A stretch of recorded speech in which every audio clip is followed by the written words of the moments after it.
inclined to accept the challenge. Should the leadership of Africa want my services, I am ready.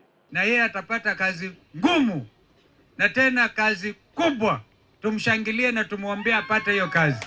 We have decided to put our foot down and support Raila Odinga from the sky, on the land, in the sea, whichever place and whatever avenue that we may be having, we will put our resources to support the candidature of Raila Amolo Odinga. As ODM and as the larger family of Azimio, we actually release Honorable Raila Amolo Odinga to go to serve the whole of Africa.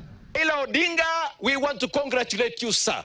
We will support you as MPs for you to be the AU boss. This is truly the Kenya that we want.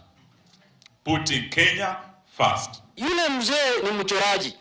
Amechora kila kitu. Raila's stature and position in Africa is well documented and known. He's got the expertise, he's got the knowledge. He has the capacity, he has the competence to take up that leadership. And Africa is only going to be richer with Honorable Raila Amolo Odinga. Kuna atafungua njia nyingi za kusaidia wabunge, za kusaidia watu wa Kenya. But that does not affect the position of ODM.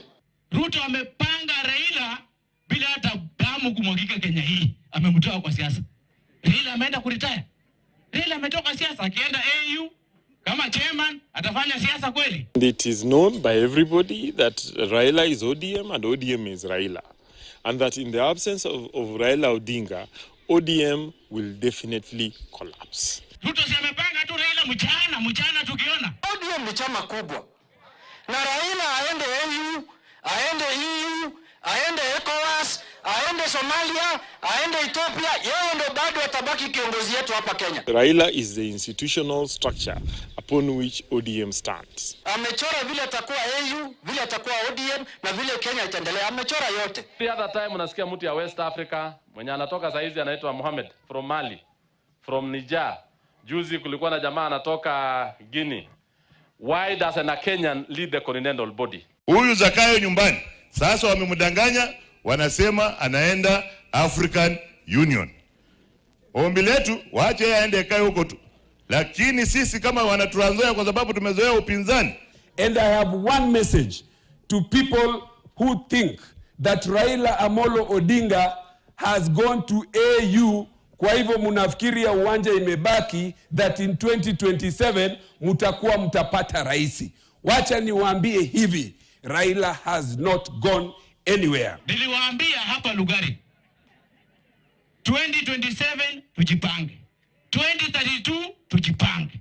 Nimeambia Wetangula, nimeambia Musalia, mtengeneze chama moja. Ukienda hapa Rift Valley majirani yetu, Mheshimiwa Ruto akisema kitu nani anaweza kupinga huko?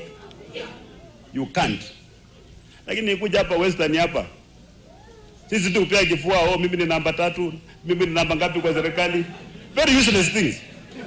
Sisi tulikuwa na namba 2, Omalo alikuwa namba 2, Mudi Awori alikuwa namba 2, nani mwingine alikuwa namba 2, Mudavadi mwenyewe alikuwa namba 2. Sasa kwa ujinga yetu tunashangilia tuko namba 3. Hivi karibuni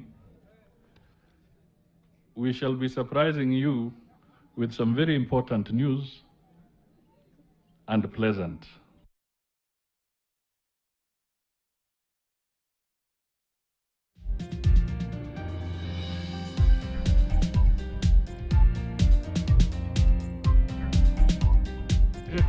Almost there. Baba Tosha.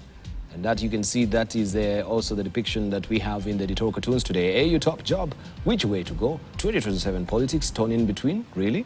But everyone seems to be rallying around the same call right now for Raila Odinga to go for this AU top job. You can't just believe the fervor, the vim, the fastness that is being projected by every side of the political divide, even from Kenya Kwanza as it stands.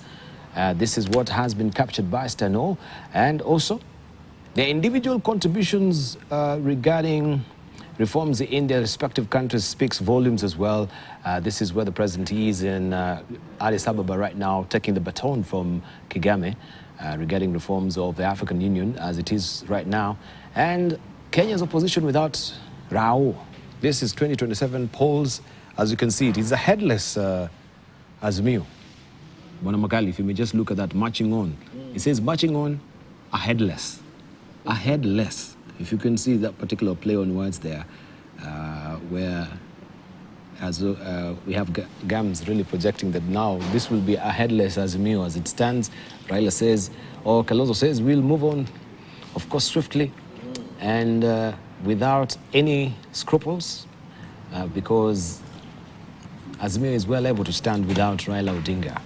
Okay, and this is where it is right now. AU Commission chairmanship has been drawn by Victor as well. He's double-faced, as you can see him being pulled by Obasanjo there. And every person right now, even the crocodile's tears, as you can see the crocodile. They say the crocodile.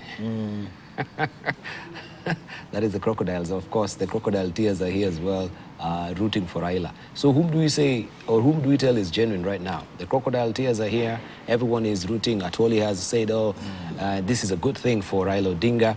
But we've had also some of the legislators says, hey, this is a booby trap, just as we had it with BBI. This is trying to stymie Raila Odinga's ambition as a politician. So you don't learn from the BBI that you're being contained? Let me put it this way. Raila has indicated that he intends to vie for that position. That is a fact. Everybody now comes and says he's fit for the job. That he's fit for the job is also a fact. But what you have to look at is all those people who are talking, they are saying the same thing, but I don't think they have the same reason for the same thing. Yeah, do they have the same sincerity? That's the question. They don't have the same sincerity. Some may be saying because he has indicated and they don't want to hurt his feelings, so they have support what he wants. Those are in that group also. There are some who are happy. At least he leaves the scene. Now life will be easier for us politically. So those are also there. Then there are those who may actually sincerely believe that he is going there, he can do the job, he can help Africa and so on. I think those are few. I think you just have those groups that some are supporting because he wants it, you don't want to upset it, let's agree that's the thing. Then there are a large number, and we know which side are happy that he's exiting the scene. I don't see why they're quitting this job with Raila's retirement. Okay, if he takes the job, probably if it's 4 years, whatever they say, maybe that's 8 years. But who says he's going to take all the 8 years? Who knows this job is going to end? Who knows whether he's actually going to get the job? He has just put the application. So all these are speculation. And each person, it is like, I think somebody wrote about Uhuru when we were defining for independence, and somebody said, every person sees independence Uhuru differently. To Mzungu, the colonizer those days, they said their fear of Uhuru was the African was going to take their job, their shamba, and their wife. For some Africans, the Mzungu was going, and they are definitely going to sit and take the seats they were doing and go to the place they were going. So each person sees their own thing is this. But what the worry that people seem to be very concerned about is that when he goes, that opposition will die. That when he goes, Azimio will die. That when he goes, ODM will die. Let's start with those. To me, I see it as an opportunity to show that we have actually had structures that work. For example, if you talk of ODM as a party, I've seen somebody saying there that ODM is definitely going to die. I don't know why he feels it is definite. ODM as a party has got structures. We have a chairman who is there, Honorable Mbadi is the chair. We have a secretary, Sifuna is there. In Parliament, we have members who are there. So all the structures of ODM are intact. If you come to Azimio, Azimio has got, it's a coalition of parties, strong parties. Wiper Party is there, DAP is there, of course ODM is there, and each one have got their own leaders. So what suddenly the absence of Raila What suddenly kills these parties in themselves? What probably people are thinking is that when he goes, these people are going to fight. Each one says, I want to take its place. I really don't think that we are all going to sink that low. In fact, even before this thing came, there were always who is going to carry the mantle. Honorable Kalonzo was saying, Wamalo was saying, and I said on this table when we were discussing the other time, it is good for the individual parties, the individual leaders, these leaders, to actually strengthen their positions. If you are a coalition, you must come into the coalition, each one strong. Then you get a strong base. If you say that once you go into the coalition, then each one weakens, then eventually you have a merger of a weak thing that is neither the original parties or a coalition itself. Thank you. So, to me, I don't see why people think as Mio should die. We have the principles. You have Honorable Kalonzo there, you have Honorable Wamalwa there, you have Jeremiah Kioni, you have Martha Karua. Now, what happens is then how we organize ourselves. And to me, this is an opportunity for us to see how we will organize this thing. It isn't like it's Honorable Raila who was doing everything single-handed. When you are a best leadership, is actually leadership where your people operate under you. You may take all the credit, but these people are making their contribution. I said here earlier, Addis Ababa is not that far, and consultation can still go on. I don't think we will miss his advice. I don't think these leaders put together will fail to or don't have the vision that we had or that he had for the country. I don't think they will not be able to consult and say this. And if you read what Raila was saying yesterday, what stops him from coming back? Okay. What I failed to understand, let me throw this to you, Honorable Makali. What I fail to understand is the double speaking from the government and also the opposition itself. On one hand, we get a memorandum from the president written to you, the legislators, that he has, and it is particularly intense, and he has the intention of having a very robust opposition in the country. Yes, that even we should consider how we can actually try and amend the constitution to have the official figure of the opposition in the National Assembly. Of which now you also say, oh, that is a good gesture that is coming from the current regime, that he is very willing, that he wants an opposition in that particular assembly, that he wants to be having check and balances. That will be good for accountability and democracy.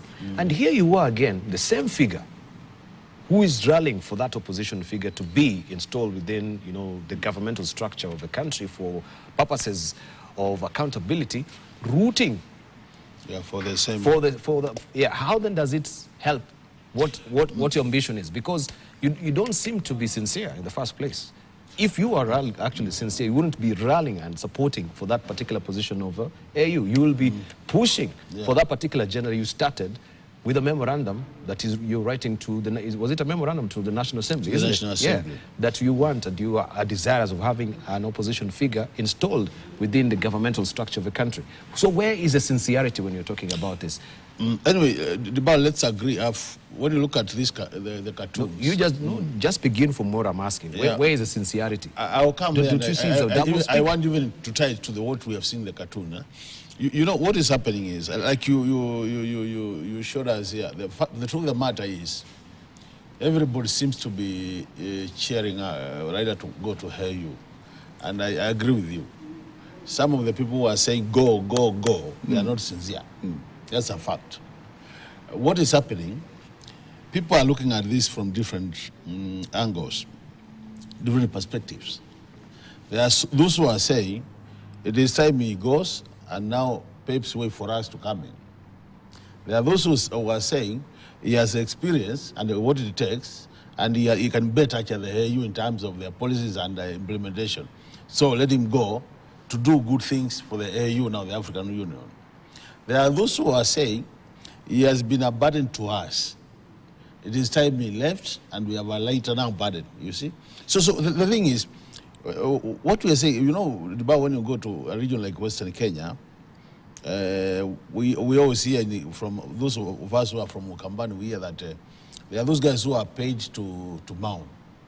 You know, you see a guy wailing, doing all what it takes to be seen to be actually someone has died, but with him, he's been paid to make that, to cry and say. The crocodile tears. Yeah, the crocodile tears. So this is not unique. But I said earlier, Debao, any political move which is done, any political move, before that move is implemented, there's a lot of behind the scene decision taking, moving of cards so that you see which card is where. So don't be surprised, as you're saying earlier, that this move where you see everybody coming on board could be a very well calculated move with a very already clear outcome expected out of it. But as Nikaro said, there are times you plan, but the outcome doesn't always come out as you had planned. So what we are saying in simple terms is, we agree with you, there could be a lot of insincerity. For example, as you said, when President Ruto took over, he said, I want a very strong opposition to take care of my government. And he wrote to Parliament, as you said. But you know, the truth of the matter is, Raila is not in Parliament. Raila is out of Parliament. So those of us who are in Parliament, we still remain that we should be able to provide that strong opposition. But look at it. Immediately after writing that we want a strong opposition, we didn't even declare a month. And there he was, taking away the members of Parliament from, is it UDM? The one of Madera? Within a very short time, Jubilee was raided. He took members. So you can see it's a double speak. You are saying, this is what I want, but your actions are actually saying something else. And in totality, that's what we are saying, our politics as a country. I don't think we are to a level where we say we have mature politics in this country. We have politics which are very temporary, short-term, and depending on which interests are there, you can always reorganize the game plan and come up with other issues. So this move, which is there, you know, when I look at it, for me, I have no fears. Like when you saw that Azimio is headless, that we are now Azimio, we have no leader, so we are marching forward, but we are headless Azimio. That is not true. When you look at it, for example, Honorable Kalonzo Musyoka was a presidential candidate 2007. He was a presidential candidate, which means since then he has been ready to be a president of this country. So when you say because Raila is exceeding, there's nobody else. Look at all the people, you know, Oparanya. Oparanya is the deputy party leader, ODM. Joe is the deputy party leader, ODM. Wamalwa has his own party. Don't even forget Wajakayo. Wajakayo has his own party also. Wajakayo also has his own party. So we have leaders in this coalition who are standalone leaders in terms of leading political parties. And what has been happening because of the spirit of a coalition, anytime you have a coalition leader, then you want to manage your ambitions so that you don't appear like your parallel systems. So now that Raila is likely to be going to AU, I can tell you immediately, and you saw they did issue a press release as a team saying we are going to remain united. So to me, from my eyes, very soon we'll be seeing one of them emerging to take over the leadership, and the others will then be supportive, just like they have been doing to Honorable Raila. So we have no fears ourselves as Azimio, and I can tell you for sure, the issue of sincerity, we are not ruling it out. We don't want to tell you that it's not there. In politics, that's one thing. It remains. It's actually a mainstream in politics that there's always that string which ties politics, and along that string, there's always that element of insincerity. And if you are a politician, I know from your end you cannot really talk about insincerity because this is working in your favor.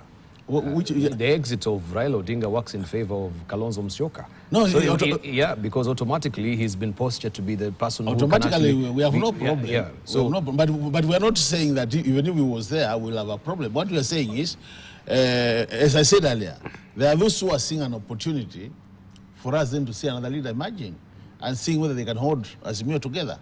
There are those who are saying, let this gentleman go there because he has the competencies and what it takes to move AU to the next level. All right. But why should we be concentrating on AU? We've not fixed our own problems here in the first place. I mean, they always say that human nature is very atavistic. Right? We have to look for our own selfish interest first. That's the human nature. When I came here, I didn't think about you, Nika. I didn't think about you, Dr. Makali. I always think about myself. I mean, that's how selfish we are as human beings. I mean, it's the human nature in us. There's no one who will sleep at night who's thinking about, oh, Nikal, how is he faring? Right? Unless, you know, there's some sort of... Yeah, let me first of all that's what I'm disagree saying. with that. That's what I'm saying. That is the difference between us and animals. That self and thinking only yourself, that's an animal instinct. We have it because we're animals. But the difference where we are human beings is this. We do realize that as much as I'm thinking about myself, if I don't think about the others, their actions will affect what I'm doing. And my survival may be affected by what they are doing. So it is important as I'm thinking about myself, what are they also thinking? Are they also feeling safe? Because if you think about yourself and you don't think others and they don't feel safe, they're going to torpedo whatever you are doing. But leave that. But you begin by thinking about yourself. That is the instinct. That's the instinct. That's the instinct. That's what I'm now, saying. once you have the instinct, then you engage intellect. Indeed. Yeah. So, but now let's come to this issue of Raila going, and now you're saying there is a problem with sincerity in it. I think what is the double speak and the insincerity is then national, because it is this country what I've been saying. Now it is time for Raila to go. Now he should let somebody else come and now take the mantle and see how this is being administered. Now, if there is just an indication that is actually a living opportunity to see if that will work, then suddenly, that is also insincere. Why can't we dial back and we begin from what I had asked earlier? I will dial back with the the referendum, not with the letter of memorandum that was written to Parliament by President William Ruto, that he wants an official figure as opposition figure within the National Assembly. And now it is all about AU. Yeah, but where did he... On that, I agree with you that he has now demonstrated insincerity. That is what I can say he has demonstrated. He wanted a strong, and even when the BBI came, well, he didn't want the BBI, but even this national dialogue, also they have demonstrated lack of sincerity. And even the fact that he raided all the parties and got members of on his side, so that actually Parliament has been incapacitated. That is the most sincere one. Honorable Makali will tell you that the way you operate in Parliament, and this is directly from his hands, his direction, there cannot be strong opposition. So you say, I want strong opposition, then you proceed to kill opposition. So on that, I'll agree with you. But what is bothering me is that insincerity seems to be now becoming a national value, that people accept that you can go this direction, but you don't mean it. No. Because if you look at... Let's not even nationalize it. I'm sorry to interrupt again. Let's not nationalize issues right now. We want to focus on Azimio. Yes. And particularly Raila. Because this has begun with BBI. Yes. And it seems we never learn, so to speak, if the perception of insincerity really holds sway, as you try and put it, right? Because everyone was saying, well, what's the sincerity of a BBI?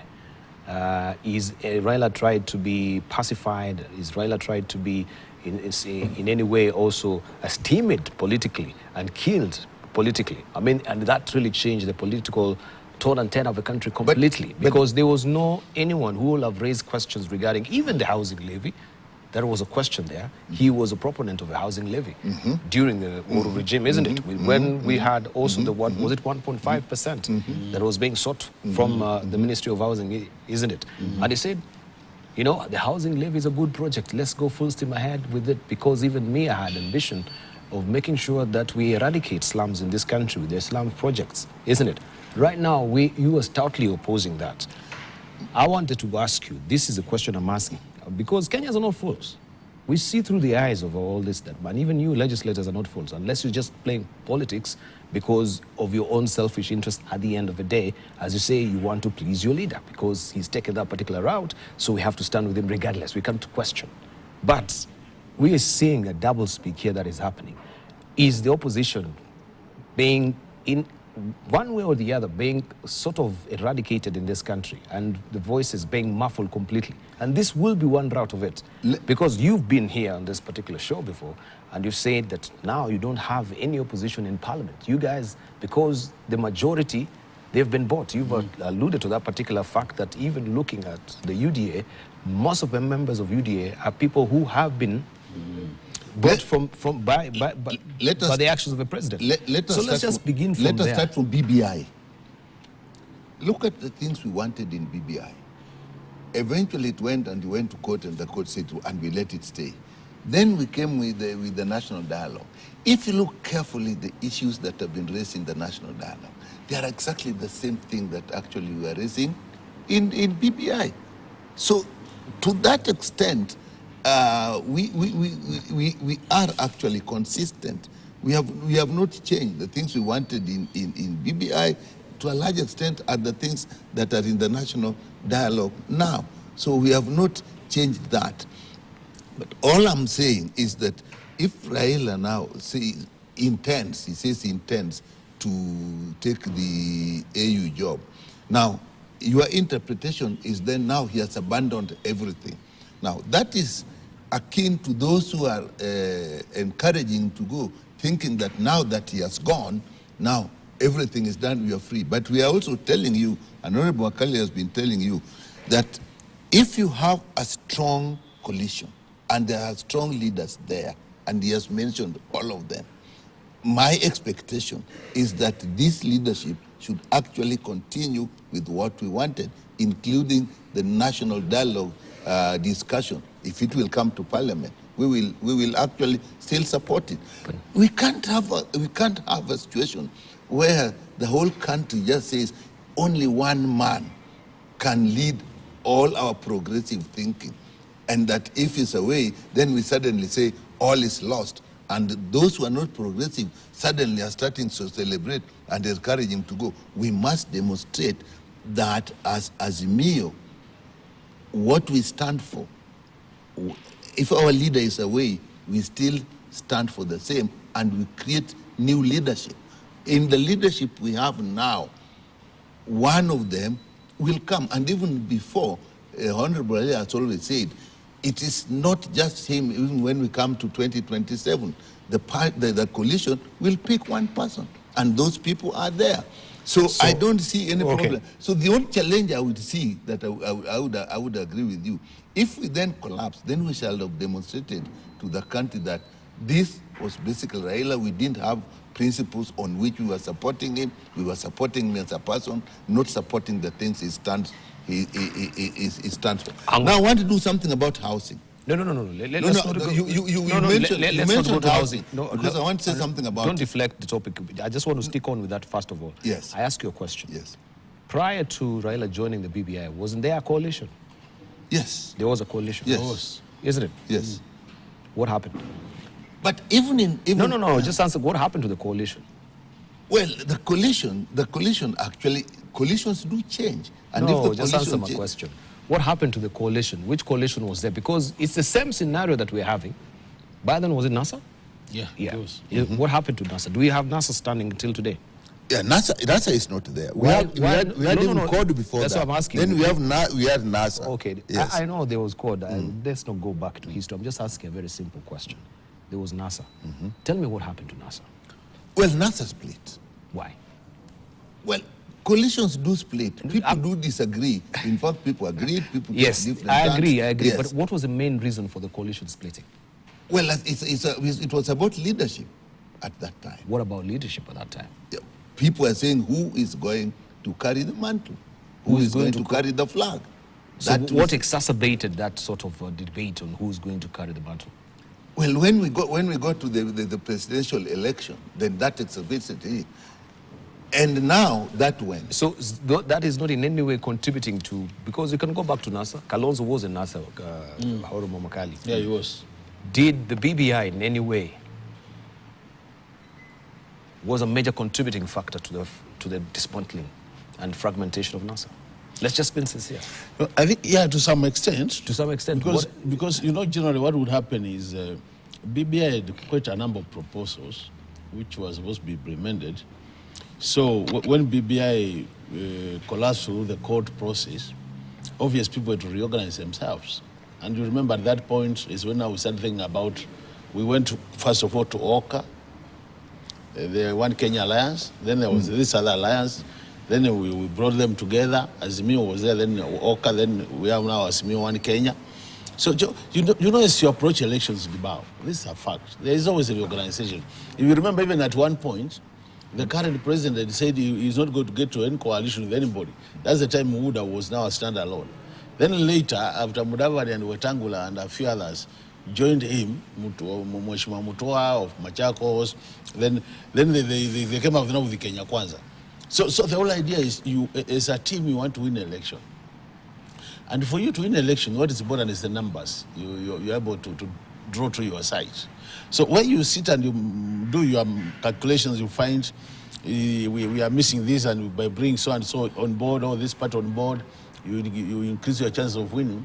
That reorganization will always be there. And I can tell you even now, as we approach 2027, we are now talking about Azimio One Kenya Alliance. Don't be surprised to hear of another name coming up. Even the other side, Kenya, don't be surprised to hear another name coming up. Because what people do is the whole issue of reorganizing yourself so that at the end of the day, you win elections. But we appreciate your fears, Dibao. These things are there, and we have said politics is a very dynamic area. You can't really stick to one point. Depending on the dynamics of the day or the dynamics of the year, a lot of things will be happening. So what we need to get used to as Kenyans is the fact that anything will be possible in politics. In the political arena, everything is possible. You don't be surprised to see even now. I was actually imagining, come 2027 now, in case Raila goes to AU and decides, assuming he decides that he's actually signed off politics, he's no longer interested. So it means then people have to sit again and reorganize themselves totally. You might find Western Kenya going in a different direction, Eastern part going in a different direction, even Central Kenya getting, so that you might come up with totally new 2 or 3 coalitions again for purposes of winning an election. So every scenario has to be analyzed on the basis of what is happening at that time. And that's the way I look at it. So let's Kenyans not expect a situation where we'll have always, you know, it's not like South Africa where you know the ANC will be there. It's not like Tanzania where you know the CCM will be there. Ours, it's like we have no, parties keep on changing every day. So this coalition, as it is now, we don't seem that in 2027 it will be intact, so to speak. No, it could be. You don't start like that. You start with what you have now. And this thing will then change as the situation changes. That's what Wakali is saying. It cannot stay intact. Like now we have said, we have leaders within the ASMIO, and we are all assuming that Honorable Raila, when he goes to AU, that is the end of his politics, which may not be true. Yeah, true. Which may not be true. It may not be out of this world that when we come to 2027, he is back. All those are possibilities. But will he come back with the same figure? Well, let's say there's going to be an election. We are all assuming, all the people that are cheering him on are assuming that he's going to win the election. There's going to be election. We don't know what will happen. Kenya fought it before last time, I think, lost by 3 votes. With Amina Mohammed. Amina Mohammed by 3 votes. So if that happens, if that were to happen, then of course we'll be back and all these discussions would come to nil. But if he succeeds, and we all want him to succeed, then the leadership that is remaining will reorganize itself. Even if the name of the coalition were to change, to me, what is important, what is it that you want for Kenyans? If what you want for Kenyans is better life for Kenyans, pursue it. You can change names, you can change coalitions, but that pursuit must remain. And as you were saying, what you have brought something that you didn't want us to go to, which I think is very critical. If you are changing on substantive issues that say you wanted healthcare of this type, and now you are changing because the situation has changed, now you don't want that healthcare system. That is a worry, because then your interest is not the people. And that's why I wanted to pick on housing, because it has been talked a lot that the housing is something that we wanted, even the opposition we wanted. We voted for it in parliament that time. The debate then was exactly as it is now. In fact, even that there was a very robust debate, and some of us opposed it at that time and said it can only be implemented if there is a structure. That legal structure is the thing that has persisted up to today, and it will be there tomorrow on the floor of the House. Because even this public participation that has taken place, what they call the report is horrible. We don't want to go into that. So it hasn't addressed that. So we did not, we are not saying we are opposing the housing levy because it is bringing houses and because now our position has changed. But the way it is going to be implemented is not going to work. The thing of having affordable housing is a good thing now and forever will be. But how do you implement it? That is where our issue is. To that extent, whatever coalition you have, whatever arrangement you go into the election with in the pursuit of power, the basic thing of working for the betterment of the lives of the people of Kenya should be paramount. If that doesn't change, you can come with any vehicle. Unless we are just looking at individuals. All right. Yeah. So we had the BBI. With Raila crossed over, so to speak, he sought to be working with the government of the day then. Do you think in any way that really mollified Raila Odinga's political vigor? Because he did not really have the same sort of razor-sharp political opposition leaders, figure clout that he had actually cut out for himself. No. Let's just move on slowly. Let me just finish my train of thought. Because that moved into the election and he is perceived to be the person who is in government. And it worked out, against him completely. And we had Ruto now on the other side, who seemed to be the official opposition figure at the end of the day. Is the circle just repeating itself? It's a vicious circle that we're going through, because now it'll seem that he's working with government, and now there will be no any other opposition. By the time you're breaking away from government, you've lost that mojo. I mean, people can't see you as sincere completely. So this is all, that's what I'm saying, even for he himself, he's very insincere. If you are opposition, go full steam ahead with opposition, to the tilt. To the head of, to the tilt, until people see that you are a one-track-minded person. That's what I'm asking you. Do you think this in any way? Because right now, it seems even what that is happening, look at what we have on the front page of a Standard. And any other publications are talking about this restlessness. Why the Mount is restless? Why is it restless? And we can see the president is actually out there trying to put the mountains intact. Look, cheers to jeers. He's no longer the darling of many as is being put out there. Simmering anger. Increasingly, the president is facing hostile crowds. This has been seen from some of footage that, of course, have been aired on the ground. His support base, right? Is this the providential time for Raila Odinga to be working, so to speak, or the perception that is being given by the government? Because all of a sudden people are saying, oh yes, now this is the time for the opposition to really take it and move on with it, because things are not really working, and now they're actually really taking a toll on this government by castigating it and showing their shortfallings, as it were. So when does he make decisions that are actually very providential and actually beneficial for him in terms of opposition? Because this will mollify him. We expect him, once he's crossing over to the AU, you're no longer becoming that opposition figure who's very vocal, because, well, you're supposed to be apolitical, so to speak. This will be sort of conflict of interest, that you, instead of concentrating with your AU work as a chairperson there, you're also meddling with affairs of the politics in the country at the end of the day. What you justifiably are asking, that when that move comes, will the structure that is left behind deliver what was intended in the first place? No, we're not talking about structure. I'm talking about Raila himself. Structure, we're talking about Raila. I mean, does he lose his political mojo once he works with government? That's what I want. I'm normally not very keen when we're dealing with national issues to focus on a person, because even as a person, when you move things and you get things to happen, you don't literally one person do it. You build around you the structures, the team that does it.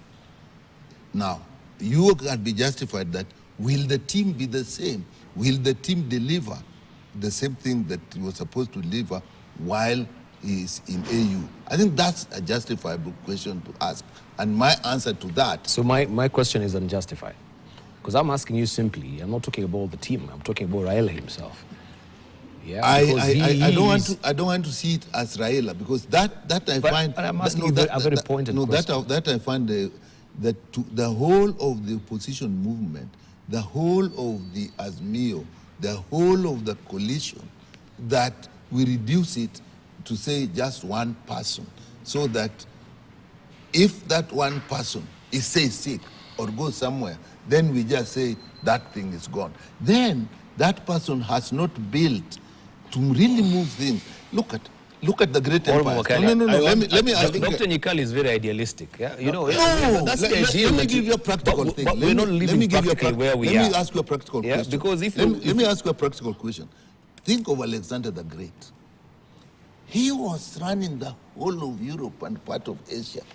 Where he was, in those days, he couldn't even move to all those parts. But he built structures, even the Roman Empire, even the British Empire, that it could move across, and the structures were built. Sometimes structures become bigger than the people who built them. That is when you have succeeded. We can't say that in Singapore, now when Lee Kuan Yew goes that it's gone, then that whole thing is gone, nothing, then you didn't build a structure.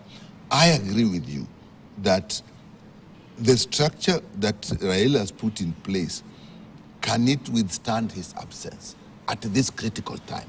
That is the question you are asking. And that, I'll say yes, that is now what we have to see. We people around him, the coalition around him has to come to Actually, that. both of you are right. This is my own interpretation. I think what Dibal is asking, Raila as an individual, when he takes up, assuming he will take up this position, will he be in a position to do what he has been doing in the past as an opposition figure? I think that the answer to that is a straight no, as at personal level. But now the other part of it is, now with him as AU, and assuming now he will be supporting government things and all that, do we have a structure which can still do what he used to do? I think the answer to that is yes. So that when you isolate him, we are saying, as Mio, from where we sit, we can still push the agenda of the opposition in this country under different leadership. Maybe the better question. But then at the personal level, he might be facing challenges because he's already taken up this position. He's been supported by the same government, the Kenya Kwanza government, because they are saying this is our candidate. So when he is there, you will see, will feel, oh, this guy is also pushed for my candidature. So he might not be able to eat as hard as he has been eating, you know. That hammering, you might not be able to hammer as hard as that at personal level. But I think Azimio as a structure could still do the same. So you have a structure? Oh yes, Azimio is there. Definitely. Well, no. Yeah, Azimio is there as a name. Azimio is a structure. Yeah, what is the structure? You know, like, you know, if you look at that. Tell us the structure, then we'll understand what is the structure. All along, the head of Azimio has been Raila Amolo Odinga. There has been the top, what they call it, the body, the highest body, decision making body, where they have the five of them. You have Oparanya, you have Kalonzo Musyoka. Actually, you have a management team as a Azimio. Raila being just the chairs. The coalition management you are chairing this panel, but we are members of the panel, which means if you exceed, somebody else is likely to sit there and continue. So there has been always that body which the apex of Azimio, which is not an individual, it's a team. So the apex is, by me being on the apex team, that we have Azimio leaders, Raila Odinga. Actually, and then we have the principles. We're looking with the principles. We're looking sort of on the honor group, isn't it, of this organization? So we have Raila on top there. Then you have the principles. No, what we have, you have the apex, which is a council, and that council, the chair is Honorable Raila. But you know, a council is, which means now, if he exits, then out of that council membership, you'll have somebody else now taking over that role in terms of Azimio management. Then we have technical teams. We have the secretariat. Actually, Azimio is an institution. It has all those structures all the way down. And then you have the parliamentary group of Azimio.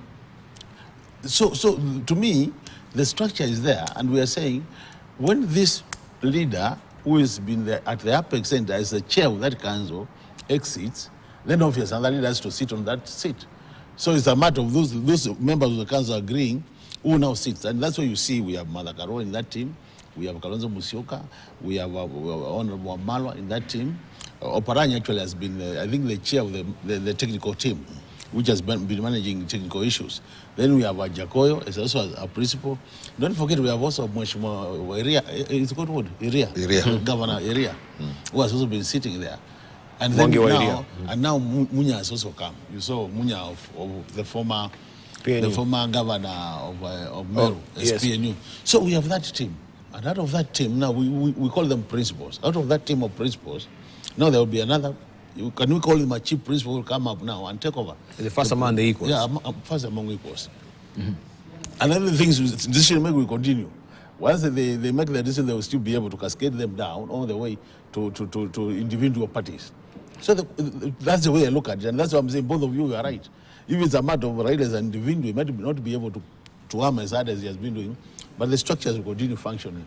And so as a matter of perception, when we have the pairing of Kalonzo and Wamalwa, yes. So is this also the endorsement of the principles, or they're broken away? As I said earlier, let me get this. As I said earlier in the bow, the issue of Kalonzo and Wamalwa, as I said, was just you know, initially there was that issue of during the report writing.